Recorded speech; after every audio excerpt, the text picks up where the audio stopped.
Hannah, and I got a great question. Actually, not so great, but the question is something that a lot of moms deal with. This question came in from Lindsay, and she said that, we'll just put this down here, because I know what she's talking about. Been there, done that. I'm doing it. So Lindsay asked, how does she prevent yelling at her kids? Because she's got a few middle schoolers, some younger kids, and she says that they don't do, let's see, she said that they don't do what she tells them to do until she gets so fed up that she screams at them, and then they finally obey her. Well, Lindsay, I am so sorry about that situation. I've been there. I know what it feels like. I deal with it probably on a continual basis myself. The problem here is you're to blame. I'm so sorry. I didn't want to be the one to tell you that, but I got to tell you that because I just got laid out straight. It's your fault. You have trained the children to only obey you when you scream. See, when you tell your kids to do something and they don't do it, and then you remind them again, and then they don't do it, and you remind them again, you are teaching them in that repetition that it is okay not to obey, because there's no repercussion of disobedience. And you're also showing them there is a window, like this, the window of disobedience, where it's okay, it's okay, it's okay, it's okay until here. And that's not what we need to teach our children. We need to teach them that I tell you to do something, you obey. It's called first-time obedience. And I know in an ideal world, all children would do this. They don't. Okay? This is where you need to get creative, get smart. Please, please don't yell.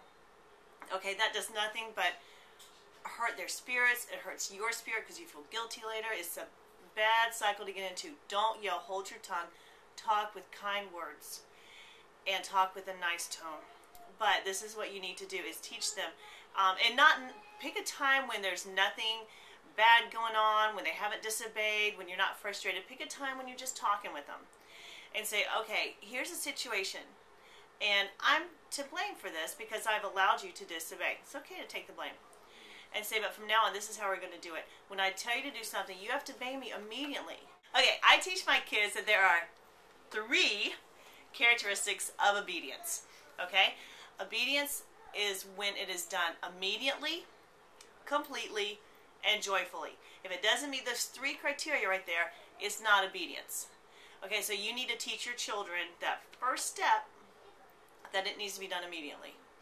And if they don't obey you immediately, then it's okay, because you're going to explain to them, if it's not done immediately, then we have to have 2 tasks instead of the one that I asked you to do. If it's not done after that, there's 3. Eventually your children will learn, okay, I may as well just do it now, get it over with, so I don't have more to do later. And that's going to be harder on you because you're the one who has to be consistent with this. But it will work, I promise you. Now we're hearing from the younger set. Let's hear from the older set. This is Katie. So Katie, you did not just get out of the bath. No. No. What happens if I tell you to do something and you don't do it right away? I get another job. You'll get another job. Katie's really bad about that. She'll get in stages where I'll tell her to do something. Okay. I'm right on it. Okay. I'm doing it. Mom. And we're doing a sleepover. And they're doing a sleepover tonight. How cool is that? Me and Claire and Tate. That's cool.